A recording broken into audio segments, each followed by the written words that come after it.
Mas não é somente isso. Dentro desse contexto, ele fala algo que parece que está fora do contexto. Como se Lucas estivesse fazendo o seu trabalho de edição e ele tirou um Ctrl+X e tirou um texto e sem querer colocou aqui um Ctrl+V aqui, não tem nada a ver com o contexto, ele está aqui justamente por causa desse contexto, quando ele diz: quem se divorciar de sua mulher e se casar com outra mulher, estará cometendo adultério. E o homem que se casar com uma mulher divorciada do seu marido, estará cometendo adultério. Nessa ocasião, nesse texto, o Senhor é absoluto e simples e não traz nenhuma alternativa a isso. Posteriormente, podemos olhar em outro texto, olhar em o escrito dos apóstolos, nós percebemos que existem algumas circunstâncias que o divórcio fosse aceito e que seja aceito. Há condições particulares. Mas no caso dos fariseus, a sua visão era totalmente diferente. Eles sabiam o que Deuteronômio 24 dizia, eles conheciam o que a lei dizia. Se um homem casar-se com uma mulher e depois não a quiser mais por encontrar nela algo que ele reprova, dará certidão de divórcio à mulher e a mandará embora. A questão era: o que é que ele pode encontrar nela que justifique um divórcio? E entendamos isso, naquele tempo, divórcio significava não somente a separação, mas o estar apto para um novo casamento. Havia duas escolas de interpretação rabínica sobre esses fatos.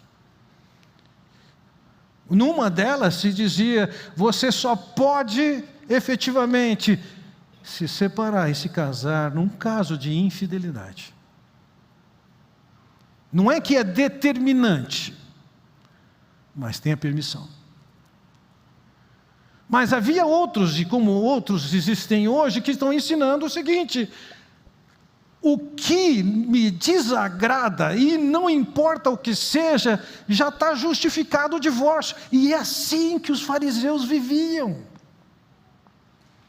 Eles podiam pedir que a mulher fosse a uma casa, sabendo, por exemplo, que naquela casa tinha um corpo de alguém que tinha morrido, e quando ela entrasse naquela casa, ela estaria naturalmente, cerimonialmente impura. Quando ele voltava,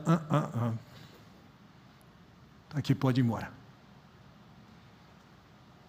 Ou ele poderia dizer assim: queimou o feijão, pode ir embora. Na mentalidade de um fariseu, o divórcio era alguma coisa livre, totalmente justificável, quando o Senhor diz claramente: não se divorcia. No Antigo Testamento não havia espaço e tolerância para o divórcio, e não há nenhum caso de divórcio reconhecido no Antigo Testamento. Nós vamos encontrar dentro do Novo Testamento instruções que permitem um outro casamento em dadas circunstâncias.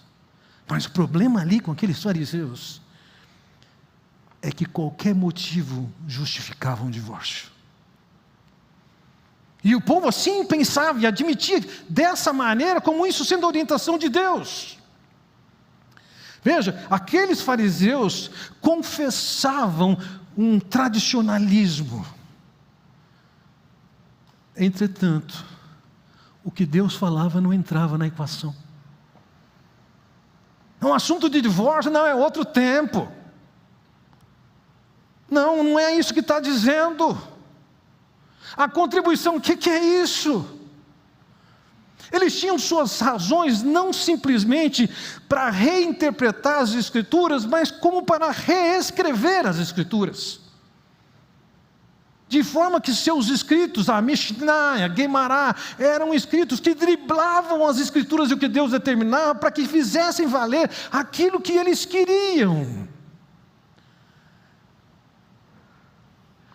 Eles confessavam devoção, mas eles eram violadores daquilo que Deus determinava. Eles selecionavam o que eles queriam ouvir e olhavam para Jesus com seus narizes em pé. Eles desprezavam a determinação de Deus e faziam o que queriam com o seu dinheiro e casamentos, se divorciando por quaisquer motivos, independentemente do que Deus dizia. Falsa espiritualidade que vitima quem a vive e vitima o corpo, é a espiritualidade que escolhe o que vai obedecer. E com presunção e nariz em pé, seleciona o que não quer ouvir.